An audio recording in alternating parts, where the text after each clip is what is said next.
Welcome to Halal Money Matters, sponsored by Saturna Capital. I'm Monem Salam. And in today's episode, we're going to be talking about endowments and the importance of them. As nonprofits in America begin to mature, we started off really trying to raise money for mosques and Islamic schools. And now that we have a steady stream of donations, the community has grown.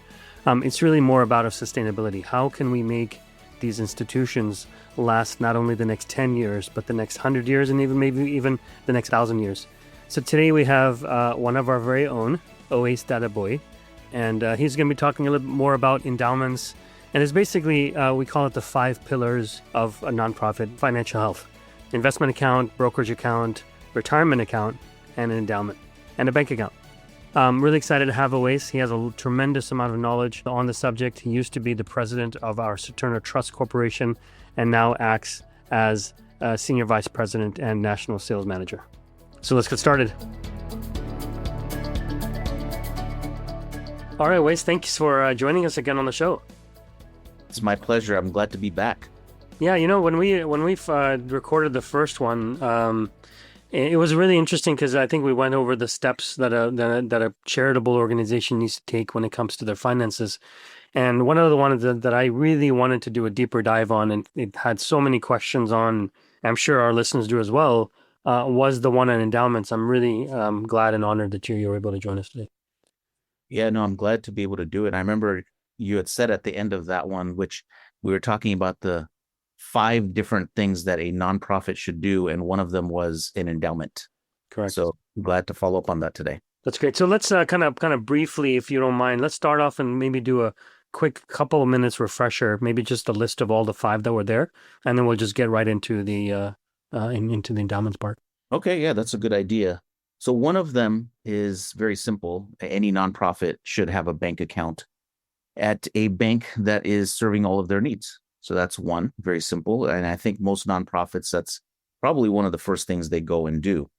It's important to select a bank that's going to help you to grow and be able to do other things with them, right? For example, payment processing and so forth. Number 2, I would say, would be an investment account for the nonprofit to help you grow the funds that you have that are in excess of what you need. So something that could be invested for 3 years plus. You might as well grow the money and not lose value based on inflation. And the third one, and this is becoming more commonplace now, for the last few years or so, I mean, we've been talking a lot about it with our clients and with nonprofits as well. And there's really a movement in the Muslim community now to get on track with this, with the greater community out there, which is to start up a brokerage account and accept donated stocks and mutual funds. And there's many benefits of that, which we can talk about later if you'd like. Number 4 would be a retirement account for your employees. In many states, in dozens of states now, it's a requirement to have a retirement account of some type. And there's various types: 401k, SEP IRAs, simple IRAs, but you have to do something. Yeah, that's becoming a more, like you said, a state requirement. I think some of the larger states have it, like California, and I think some couple of them on the East Coast. So definitely getting ahead of that curve is probably a good idea.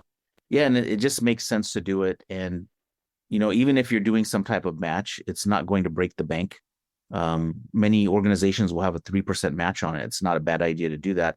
It's 3% of your total payroll if every single employee actually contributes. So it's, really it's going to be less than 3% of your payroll because not everyone's going to sign up for that.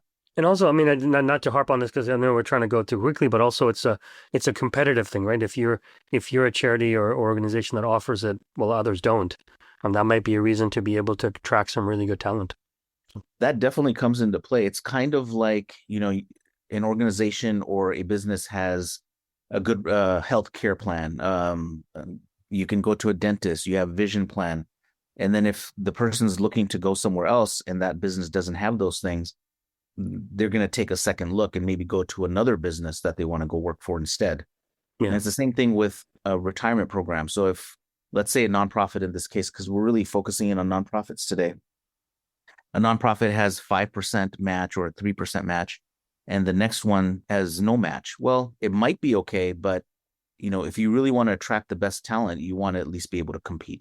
Yeah, good point. And the fifth one is our topic today, which is endowments, or in Islamic terminology, waqf. And we'll use the term, we'll probably use both terms along the way, but I'll start with endowment. And an endowment is a beautiful concept, and it really is an Islamic concept as well. We can talk in great detail about that based on your questions. Yeah, why don't you start off in this to kind of briefly explain what you mean by an endowment, and maybe some historical background of, like where they've been used in the past, maybe during the time of the Prophet Sallallahu Alaihi Wasallam or something like that. Sure. Yeah, no, that's a good place to start. So, an endowment allows an organization to have financial stability and sustainability. So, if it's a nonprofit like a relief organization or a local masjid somewhere, it can serve your community for generations, right? And that's really what it's meant to be. In Islamic terms, a waqf is supposed to be there perpetually for thousands of years. And we have some examples of that. One example is an amazing one of the Khalifa Uthman, radiallahu ta'ala anhu, and he started one because Prophet Muhammad, peace be upon him, was talking to the people in Medina and said, look, we have this well here that's providing clean, fresh water in abundant amount of it, but the owner of it is charging a lot of money. So can somebody from the community buy that well? And so Uthman actually bought the well. And the waqf that he started at the time still remains to this day, which Wow, is, mashallah. So it's really interesting. I'm not sure if the well is in existence today, but I'm sure even if it's not, there's some kind of a historical site for it, right? yes, it is a historical site. I visited there many years ago, and they had it cordoned off because they didn't want people to, take the sand from around it and do different things there. So it is not, as far as I recall then, and I'm not sure today whether it's actually in use, but when Uthman actually bought the well, he eventually bought the land around it.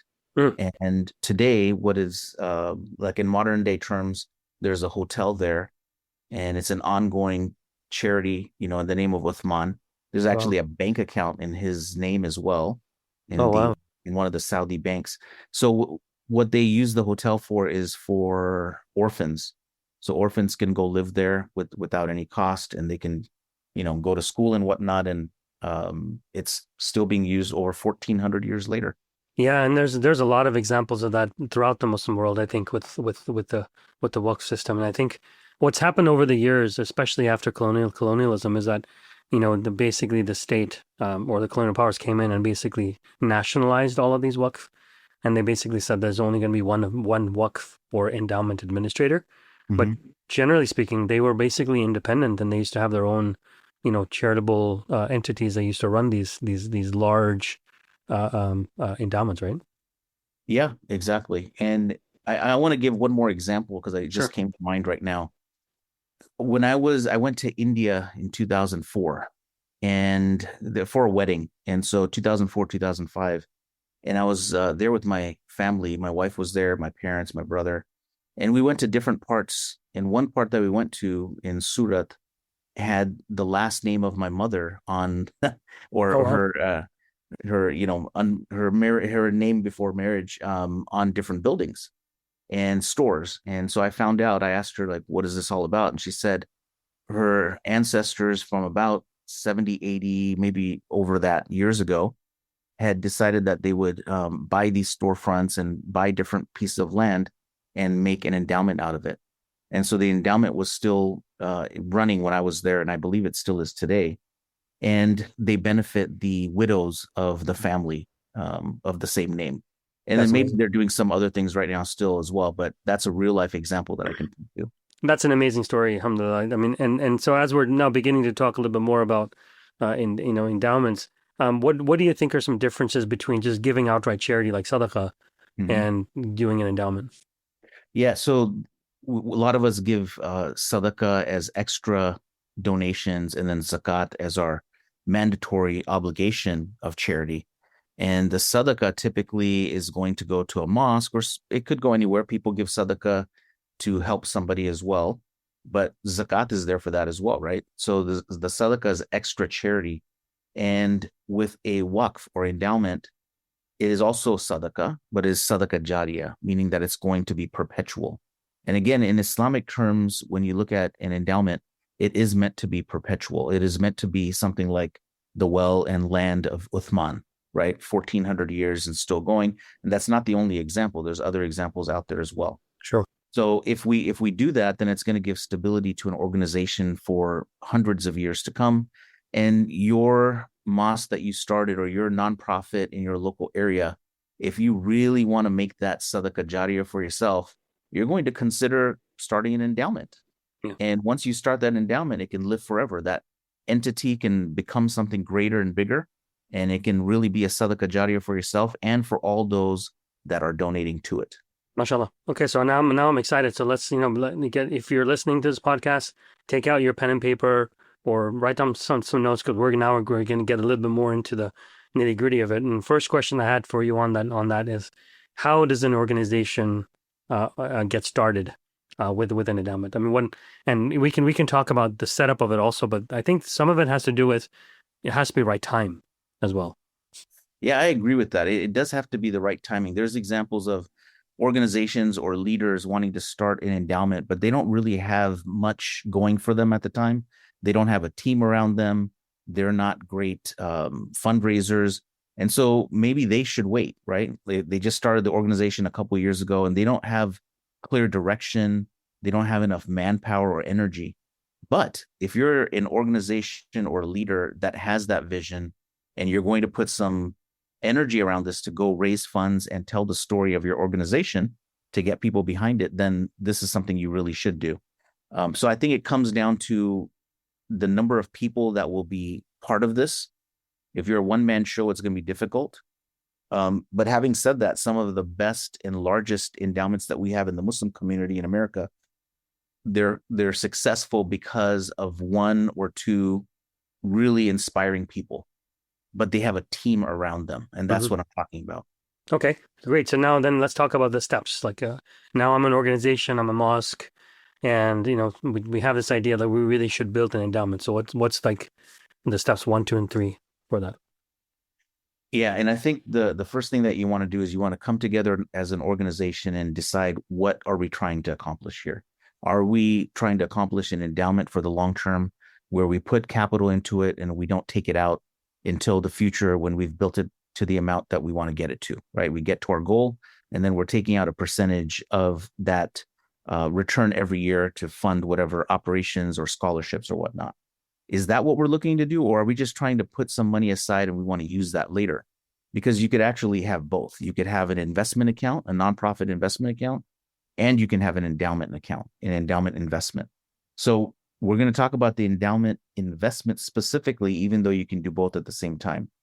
And so when you're coming up with this, you want to come up with your goals, some policies around it, what you're going to make this. For example, is this endowment going to be, saved up for the next 10 years? Is this endowment going to be an account that you're going to save up for the next 10 years and try to get it to, $1 million or $5 million? And what are you going to be using the money for? And what percentage of your operating revenue are you going to be using this for? So you can actually back into your goal if you figure out what your goals are. You can back into your financial goal, the amount that you want to raise. Yeah, and I think it's important to realize that you have to be bold, right? I mean, you can't be, I just want a small little endowment, that type of thing. I mean, there's a huge potential out there for this at all. So, think big. And even if you never really get there, you're it's a journey along the way, because again, it's perpetual. It'll last forever.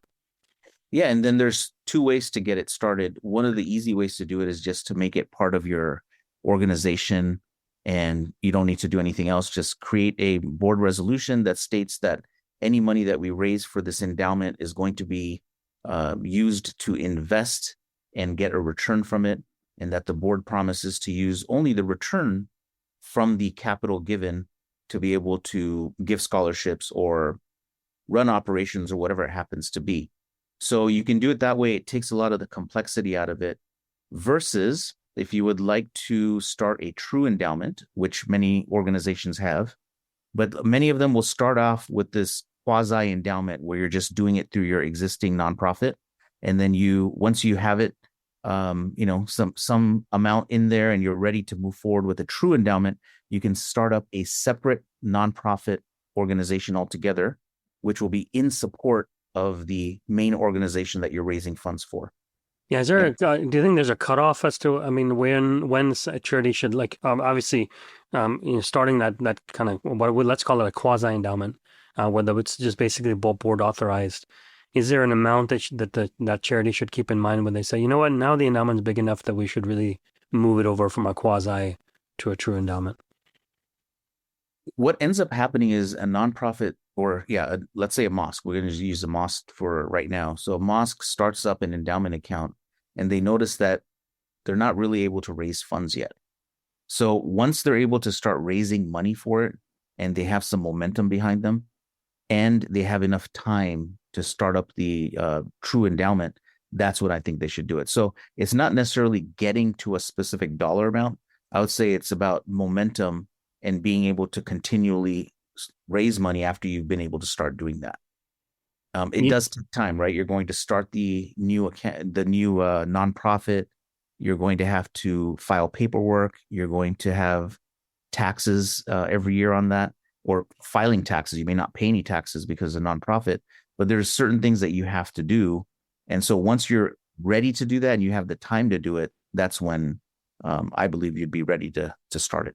And the manpower too, I guess, because there is going to be more board members that you're putting on that separate endowment, right? Yeah, and that's actually one of the major benefits that I point to, is that if you have a board of 5 or 7 people on your current mosque or nonprofit, and you start up a true endowment, which is another organization. So the organization is only trying to benefit that mosque or nonprofit, but you can start up and have 5 or 7 board members there as well. Now you've doubled the number of people working for your cause and your vision. That's a really good point, and that's true. But you guys guess the organization has to have that kind of the human power to be able to do it. I guess I should say, people willing to be able to sit on the board that are not on the organizational side of it, which is really good. We talked about it from a quasi to a true endowment, but is there any minimum requirements you think that should be there, either financial, legal, or organizational? We did talk about minimum as far as manpower or human power. What about the other ones? Yeah, manpower is one of the biggest ones. And if you can rally your group to come together and create a mission and a vision for this endowment, whether it's quasi or true, that's part of the first step. And whether you're able to continually raise money, if you're having trouble raising even enough money for your operations, it might be difficult to start an endowment. The other way to do it is if you're barely just making enough to cover your operational cost, and you know that you want to at least plant the seeds of the endowment today, and then at some point that this is going to take off, what you could do is say, look, 5% of every dollar that we receive as a donation, we're going to put it into this endowment. And that's how we're going to get it started and build some momentum. And then along the way, as you're telling your story, there will be some people that will be able to come in and help you. I can give you an example of a masjid in the East Coast that started their endowment 5 years ago. And they were raising roughly 6 figures, about $100,000 a year for their masjid operations. That's all they needed. Mm-hmm. Beautiful building, actually new. I toured it. Very nice. They bought, a parking lot right next to it. And so they have the wherewithal, financial wherewithal, but they run lean. And so they collect about 100,000 a year. And so they do that in their annual fundraiser. And so what they decided once we got their endowment started is we're going to make that annual fundraiser about the endowment. And the first year I was there, everyone, we gave a talk, and, they gave a talk, and we're talking about the endowment. And they raised a similar figure to what they raised in the year before, 100,000. So I thought, well, this is going to take some time to build this up. But they made that decision. They're going to do that. And then operational costs, they will figure out through Friday prayers and other times, maybe during Ramadan, where they'll raise money for the operations. And they were able to do that. So in 5 years, if you look at it today, it's almost exactly 5 years later. they don't have 500,000, they have over 800,000 there, not only because of the investment return that they've received over the last 5 years, but also because they're starting to collect a little bit more. People are really seeing the value of this. And so one of the board members I recently met at one of the conventions said that he's really floored by how fast this has grown and how the community has started to really support this, from the vision of 2 or 3 board members to an entire community getting behind it. And so if you fast forward and you say they're eventually going to get to $2 million, and if you're pulling out 5% of $2 million, that's 100,000 per year, and your $2 million will last forever. Well, actually grow. The 2 million, if you're getting an 8 or 10% return on average, is going to grow, and you're only pulling out, let's say, 5%. And that 5%, $100,000 is going to cover your operational cost. You might need a little bit more if it's 10 years from now or 5 years from now, because 100,000 might not cut it. But you get my point, right? Yeah, totally. You wouldn't need to raise another dollar. Yeah, no. But I wanted to also raise on the other side, maybe one of the pitfalls of like a quasi endowment. And I do remember, again, on the East Coast, there was a masjid that actually the early founders in the 80s and 90s had this vision. They bought up a lot of houses that were along the street next to the mosque, and they were renting it and creating income from it. And they never made it into a true endowment. And so, 10, 15 years later, when the new board was there and they were a little bit short of funding, what they decided to do was sell all the properties and just put it into the masjid.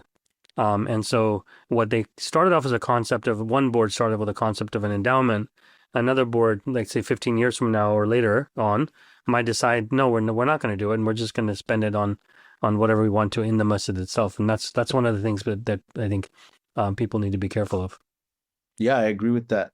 And going back to the vision of a few of the leaders, right? So what you'll find, and you can think about your own mosque in your local area, there's a heavy reliance on fundraising on a regular basis. That's how we're going to get to our annual cost, is we have to have that money come in during Ramadan, or you're asking people every Friday to give you something, and that people don't want to hear that every Friday, right? In some cases, it's very difficult to do. You're coming in for a prayer service, and the mosque feels compelled to raise funds.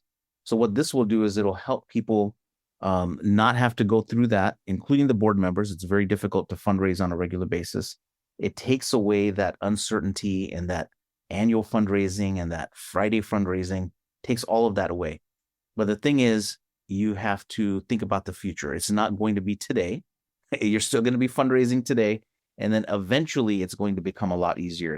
One of the things to also keep in mind is that, like you said, if you're struggling as an organization, you don't want to stay self-saving for the future when you can't even survive for tomorrow. So that comes with the actual balance of it. But you raise a good point regarding that East Coast Masjid that started raising the fundraising, doing the fundraising for the endowment, and those type of things. And that brings me to another point, which is the best practices when it comes to fundraising for an endowment. Because what you're talking about is the 100,000 that these masajid are raising, or these mosques are raising. That's an immediate cash influx that's coming in. But another way to look at it is basically you do a whole campaign where you're asking people to write their will in such a way that a portion of it goes to that organization as well. Yeah, and if you look at the greater community past the local Muslim community that anyone is part of, you'll see colleges, hospitals, churches, synagogues funded heavily through this strategy that you're just mentioning, which is bequest, or giving upon death.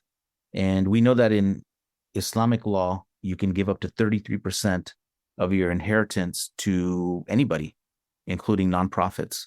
So a good way to do it is to have someone come into your local mosque or your charity, have a special session talking about how to give now and in the future and upon your death. And you'll find that some people will really see that as a positive thing to do, that I've been giving my whole life, and even at my death, I would like to give.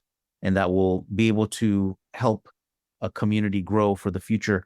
And that could turn into much larger gifts. And we've seen that, right? Like if you look at hospitals, they sometimes get $5 million, $10 million gifts, or colleges and universities get even larger gifts than that. And so we can create that strategy in the Muslim community as well. That actually takes a lot more effort for some kind of a future event, right? It's not an immediate, like I can go out and say, hey, Owais, I'm building this endowment. Can you donate some money? Like, okay, I'll give you 100,000. But this is more like, hey, Owais, we're building an endowment. Please put us in your bequest, and then we might not see the money for another 20 years. But it's building a foundation for the money to really kind of pour in later on down the road. And then the second part of it is that it takes, money to be able to maybe have a position of somebody who does this regularly, so that it's consistent, right? It can't be, you can't wish for it to happen and it just does. People have to really spend time and effort, if you want to call it, in the conventional world, wine and dine these large donors and to leave their bequest. I would say maybe a kebab and Diet Coke would be doing it for me. So, If you think about this from your personal side, so many people out there, they have a retirement account. And if you ask them, hey, where's your biggest pool of money? Almost all of them will say, it's my retirement account. Why is that? I started a long time ago and I just continue to put money into it and I'm getting this return. And, return is one thing, but time is one of the largest factors in saving and growing your money. And so what we want to do here is we don't want to waste time. I tell young people, look, as soon as you start working, you should open up an investment account, open up a Roth or a traditional IRA or 401k, if you have a good plan there, because that time is going to be the largest factor in your overall return. I started putting money into my retirement account when I was 19 years old, and I looked back on some of my early statements, and I hardly put any money into it. But that money has grown to a much larger amount because of the number of years that have gone by, the compounding. So I would say that if you have a thought as a nonprofit organization or a mosque, and especially if you're a founder, you know what you've done, right? So you've started that organization with a thought, or that mosque with an idea that this area needs this mosque, and you just decided, I'm going to get this started. And you need to do the same thing with an endowment, because we're going to be looking back on this like that East Coast Masjid, 5 years, only a short 5 years later, raising $100,000 a year. maybe it's not a matter of like, using that endowment for all of your operational expenses so that you never have to fundraise again. Because at the end of the day, there has to be avenues for Muslims to give, because that's a form of worship for us. So I want to give them, but we should always have it so the Muslims give to the masjid or give to different organizations. But maybe there's other projects that the masjid can start with the extra cash flow from the endowments that they probably would have never thought about, and just kind of building services into your organization, based on the fact that you have financial health, around you because of that endowment.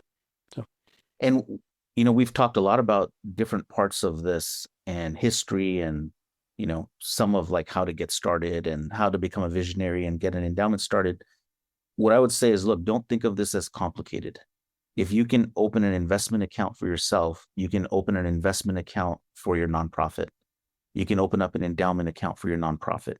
You're going to need your 501c3 paperwork. You're going to need some other, other paperwork that you would use just to open up a bank account. It's the same thing here. You're just going to establish an investment account and start off with a minimal amount of money. Even if you haven't gone out there and fundraised, you can start off with a small amount of money and get the account started and build a team around it and come up with your goals.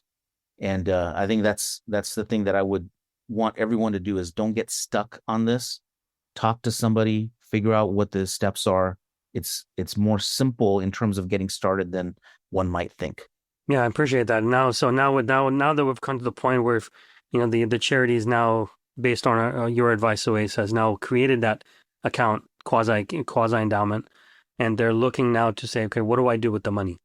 So how do you basically decide, where to put the money and do it, obviously, because you're Islamic charity, in a Sharia compliant way? Yeah, and I think this goes back to just think about yourself as your regular accounts and your personal investments as well. If you want to eventually buy a $10 million office complex, and that's your vision, and you don't have any money to begin with, you can't go buy that office complex. What you're going to do is you're going to save and invest to grow to some dollar amount that's going to give you a down payment. And it's the same thing here. So if you're putting money into an investment account and you try to raise $1 million to buy that $10 million property, think of this in the same way. So you start off your endowment, you're buying mutual funds, which is the easiest way to do it. Instead of trying to buy stocks on your own, you let a professional do that because they know what kinds of risks to take and what kind of companies to own. And it takes the guesswork out of it for yourself. And then once you've built it to a large enough amount and you have these aspirations to buy a building that you can use for your nonprofit and rent out the rest of it as income, you can go buy it with that money that you've saved up. But you can't go buy that before you've saved up the money. So that's why I say mutual fund investing is the easiest way to get started for a nonprofit in an endowment account. Like, you can make it as complicated as you want. The problem is that, look, you're there as a board members to run the charity or have oversight over the charity. You're not there to be able to pick stocks or do real estate transactions or, collect rent on your landlord, as a landlord, those type of things. So, keep it simple is my especially in the beginning, and really kind of do it on more of a hands-off approach, so that you're not getting bogged down with having more to do with the endowment or the quasi-endowment rather than running the charity that you're actually supposed to be running. Yeah, I agree with that. And I think have some fun with it in the beginning, right? Just get your team together, come up with a game plan, brainstorm. What do we want to communicate? What's our vision? Not what are our goals, but what's our vision as well for this? And get excited and think about how you can communicate this with your community. And think about the types of investments people can give you. They can give you a check to start with, or they can transfer some of their assets like their stocks and mutual funds, and they'll benefit as well by not having to pay taxes on the gains on that. They can also give you one of their homes, right? And we've seen that with one of the nonprofits that we manage. There was just a few years ago, this organization got started, and about 2 years into it, they were gifted a home. And so you receive a home, you might receive cars. And when you're receiving that in endowment, you want to ask for flexibility. Donor, can we sell this property if we want to? Can we sell this car? Because you're giving us an endowment. So we want to be respectful of that. Because if they say, well, we're going to give you this car and we want you to use it to make money, that's going to be very difficult for you to do. So you want to ask for that flexibility that we'd like to sell this car and be able to go buy some investments, some mutual funds or something else with it, and be able to use this in the way that we want. But the idea here is to get excited about what you can ask your community to do, and also talk about the sadaqah jariyah aspect of this, and talk about how you might have a deceased loved one who you want to give some money for to have this ongoing charity. Yeah. Because again, if you were at the time of Uthman, as we talked about 1400 years ago, and let's say you also gave some money as part of that land, you'd be benefiting 1400 years later. Absolutely. So put in something to be able to get that benefit for the long term. Yeah, and I think just to remind me of just one more thing, which is, make sure you have a gift policy, and be in that policy. Don't be afraid to say, no, I don't want to accept that gift, right? Because you can end up with assets that are going to cost you more money to basically get rid of or to maintain than to actually be able to use as an investment. Yeah, and that is definitely the case. I have an example of a local charity that I'm part of here, and sometimes people will want to give vehicles, but they're not running, and it takes a lot of time and effort. You're having to tow that vehicle different places to get it fixed, and so yeah, definitely have a policy about what you will accept and what you will not accept. And the final one other thing that I'll mention, Monem, is that any nonprofit, once they become of a decent size, should have not only their 990 completed and whatnot, if you're, let's say, a relief agency, but also have audited financials. And so you can do that with your endowment as well. Get your endowment audited, so that way you can provide that information to your donors and be very transparent about what you're doing with the money, how you're collecting the money, and how you're spending the money as well. That's a really good point. Well, let's talk a little bit about governance and maybe oversight. Now we're getting into the phase of maybe in a quasi-endowment having a separate investment committee, or if you have a true endowment, the board itself, right? What's the ideal structure if you can share with us on how the oversight of that endowment should be? Should it be in a completely separate organization? Should it be something that's called a supporting organization? What do you think are some best practices there? Because I don't want people to get stuck on this part where it's going to take them a very long time to get a true endowment or separate organization established. I would say get started with the quasi endowment through your existing organization. And concurrently, you can work on starting up that separate organization. I would say that's the way to initially get started here. Okay. And that separate organization will have similar board members. I mean, how do you make sure that that organization that you're creating doesn't go off and do something on their own? Right. And there's different ways to look at this. You can say we want completely new set of board members that we're going to explain the vision to, and they're going to take it from here. Or you can have one or more of the existing board members join that board as well and be part of both boards. Or you can have the existing board members be the only ones on that new board. And I think that final one is probably not the best way to go because you're not expanding your team at all. And you're going to need to expand your team and bring in people that can help you to fundraise and hold everyone accountable, and also to be transparent with this and monitor it. And, there's something called the Uniform Prudent Management of Institutional Funds, which is recognized and adopted by, I think, 49 states. So there's just one state that doesn't adopt that. And so you have to follow those rules for an endowment as well. It's not difficult to do, but it is, making sure to have good governance. Hmm. That's the reason it's there. So just out of curiosity, then, like for let's supposing, I'm a mosque, we decide to create that endowment, it's a separate organization, we help raise money for it. Now 10, 15 years go down the road, and now there's a completely different board, obviously, right? And so what if that endowment decides they're going to go out and rather than fund my mosque or our mosque, they're going to go out and fund somebody else's mosque, or they change the nature of the endowment? How do you prevent that from happening in the future? Because obviously you're talking about like 100 years, 500 years down the road, right? What's a good way to be able to protect that? Is it in the bylaws? Is there? And I know there's something called a supporting organization. Is that the way to go? Yeah. So you would write this into the bylaws and talk about what you're trying to accomplish. And so many of the mosques that have started endowments, in the new endowment bylaws, it's going to say that this foundation or this endowment is strictly here to benefit the mosque that basically started it, right? So it talks about that explicitly. What organizations should consider is not to change all of their board members at one time. In Like a some staggered cases, board, I guess, right? That's yes. And in some cases, that does happen where they have elections. And unfortunately, the election is of all people at the same time. And so you can have a completely new group of people coming in. And so you don't have that institutional knowledge. Things get lost in the shuffle. Like, think about where you work. If you didn't have someone telling you, this is some of the rules of the game, it would be difficult, right? I mean, you could come up with some new rules of the game, but then you might be taking away from what you were actually trying to get accomplished. sure. And so what I think is a good idea is for existing board members, if you're selecting board members, try to find people that will buy into that same vision. If people are getting elected onto a board, the existing board members should have a thorough conversation about not only everything about the existing organization, but also about the endowment and about the investment and why it's there. And let's go through all of this, what the vision is. And, you got to get buy-in. Yeah. So a training period, I think, is a good idea for these new board members.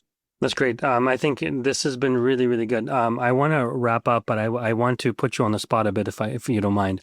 Sure. And that is that, mashallah, in the Southern California community, you've done a lot of good work, right? You've been chairman of the Shura Council of Southern California. You helped start up a charity called Uplift. Now you're, I think, president of your local mosque. So, may Allah reward you for all of that.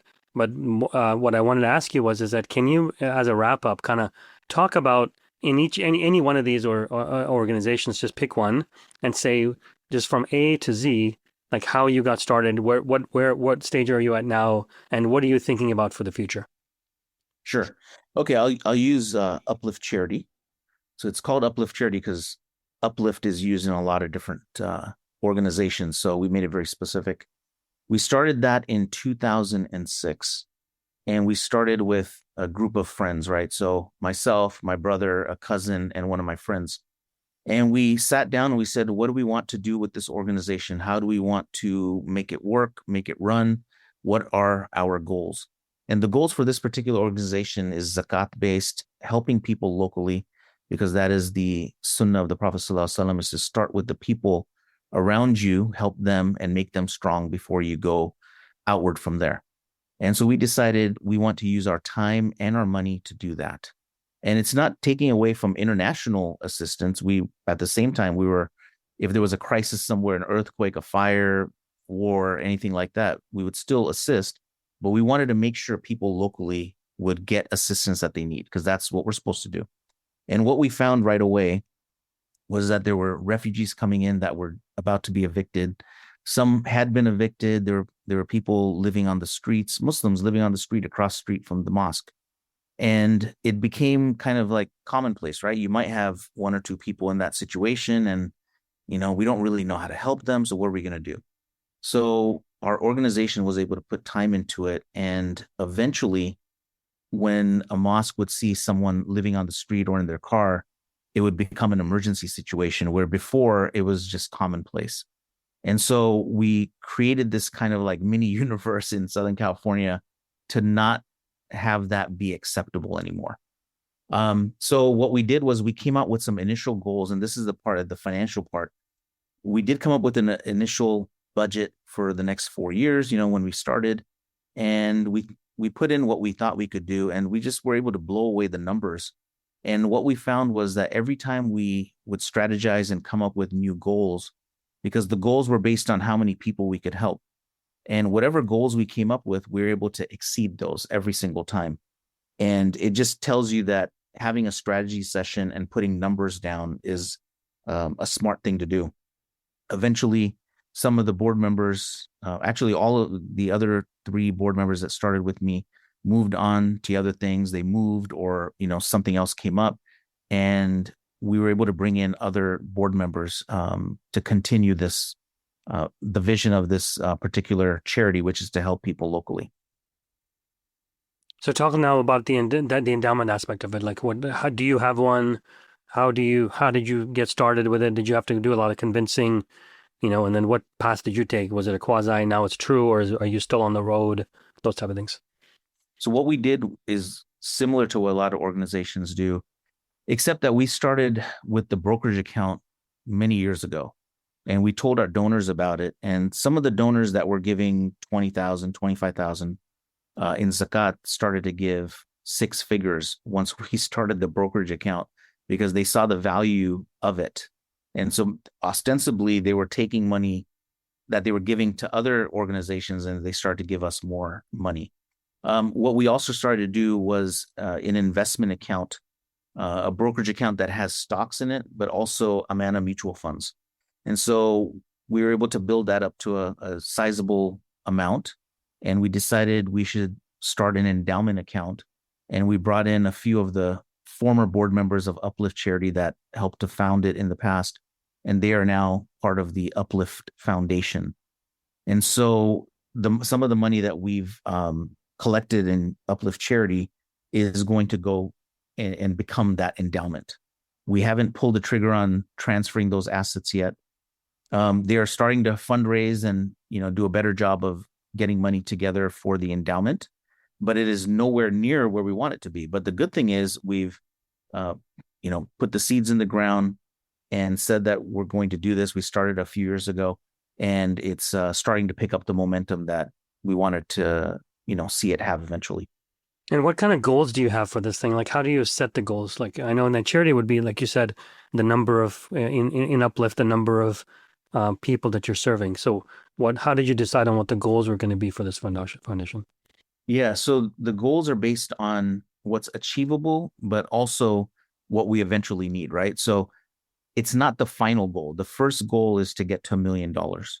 And the next goal is going to be maybe, let's say, two and a half, right? You're trying to come up with something that's achievable and get everyone to be able to have some wins along the way. But the eventual goal is going to be 5 million or $10 million. And the reason is that you want to take the operational cost of the organization and try to wipe that away with the endowment. So, for example, if we need $200,000 a year to run, then how much do we need to have as a goal? And so if you have a $5 million endowment and you're able to take out 5% per year, you're going to be able to take out 250,000. If you want to take out more, you could in certain years, right? Especially if you have a greater return, and you're going to be able to take care of those operational costs.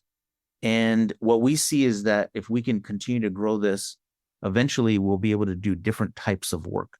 For example, not only take care of some of the operational costs, but also to start giving scholarships, which we've never done.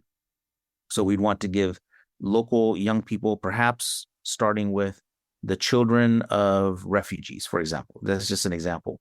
Or the children of the people we've assisted with zakat, we could offer them a scholarship to a college. And so that could be possible through the endowment. That's great. I mean, then that's the kind of the social venture capital that I was talking about, that you come up with newer ideas and experiment with them, make sure, to make sure that you're not using operational capital or the zakat money to be able to do it. So I think, as we're talking about operational costs, I mean, I think it's initially having all volunteer staff or board is going to be is fine. But as you get bigger and bigger, let's suppose you get to that 5 million or 10 million, there are going to be operational costs involved, whether it be hiring an investment manager, hiring a full-time fundraiser, all those things. So, how do you think about operational costs, and is there like a cap, or is it something the best practices for that? Well, the good news is that if you are already a mosque board or nonprofit board, what you've done is you've been running an organization and you know how to hire people and what the costs are, right? Whereas if you're starting a new nonprofit altogether, you're not really going to be aware of that. So what I'll give you an example, because we were talking about Uplift Charity. For the first 5 or 6 years, we only had volunteers, board members going out, interviewing people that needed assistance. And one of the local, people that's been around for a long time, served on a lot of boards, respected people. I was talking to him. He was asking about Uplift Charity, and I said, "Yeah, we run it as a nonprofit." I was really proud of that, right? As without any costs, we're not really paying anyone anything. There's no employees, and we're just doing it out of the love in our hearts to try to help people.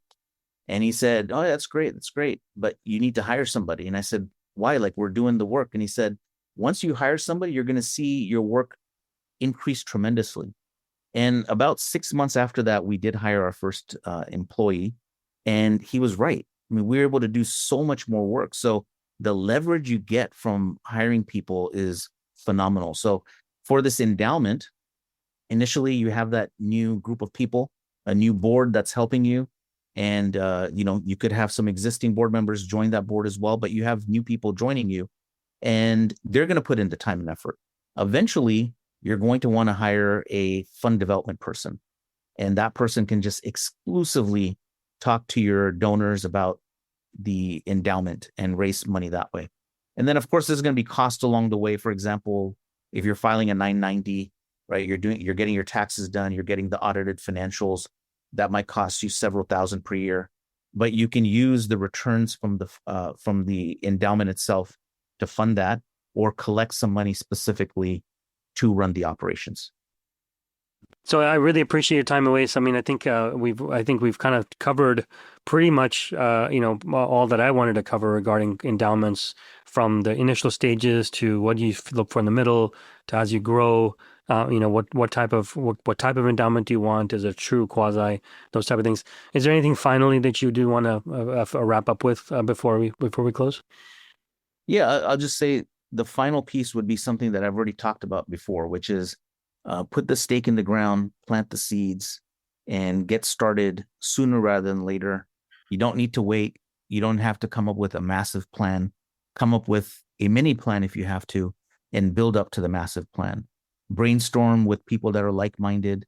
Share your story, share your vision, see who will join you, and get started. And the process of actually starting an endowment bank account, an endowment investment account, is not as difficult as you might think. It's actually quite simple to do. And, we can help you with that, certainly. And I'm here to give advice and, input anywhere I can. Not looking to, charge for that. I just want to see more organizations in America. And I know this is the same thing for you, Monem. You're also part of nonprofits across the country, and you've helped a number of them, including international relief agencies and other organizations. So, what we want to do is we want to assist you with some of the education, right? And happy to help you with that, because what I look at that is that can also be part of our Sadaqah Jariyah, is to help other organizations to get to where they want to get. Yeah, that's great. So thank you so much for your time. My pleasure. Thank you, Monem. Take care. Have a good one. Thank you for listening to Halal Money Matters. If you enjoy the show, the best way you can support us is by leaving a rating and review wherever you listen to us. The thoughts and opinions expressed on Halal Money Matters do not necessarily reflect the views of Saturna Capital, Amana Mutual Funds, or their affiliates. Please consider an investment's objectives, risks, charges, and expenses carefully before investing. To obtain this and other important information about the Amana funds in a current prospectus or summary prospectus, please visit amanafunds.com or call toll-free 1-800-728-8762. Please read the prospectus or summary prospectus carefully before investing.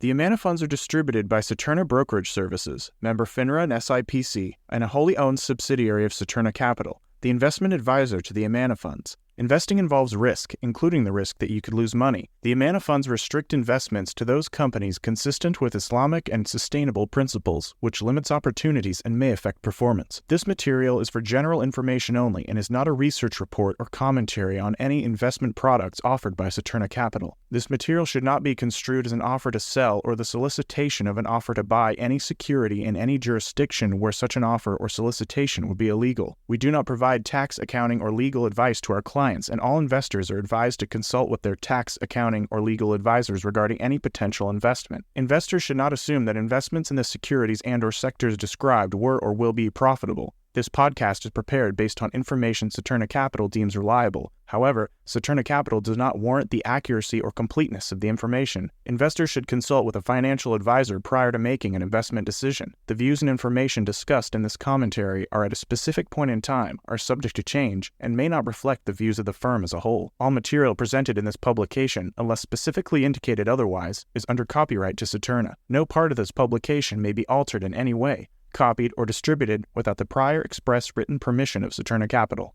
Performance data quoted herein represents past performance and is no guarantee of future results. Investment return and principal value of an investment will fluctuate so that an investor's shares, when redeemed, may be worth more or less than their original cost. Current performance may be significantly higher or lower than data quoted herein. Performance current to the most recent month end can be obtained by visiting amanafunds.com or by calling toll-free 1-800-728-8762. Please consider an investment's objectives, risks, charges, and expenses carefully before investing. To obtain this and other important information, which you should carefully consider before investing, about the Amana funds in a free prospectus or summary prospectus, please visit amanafunds.com or call 1-800-728-8762.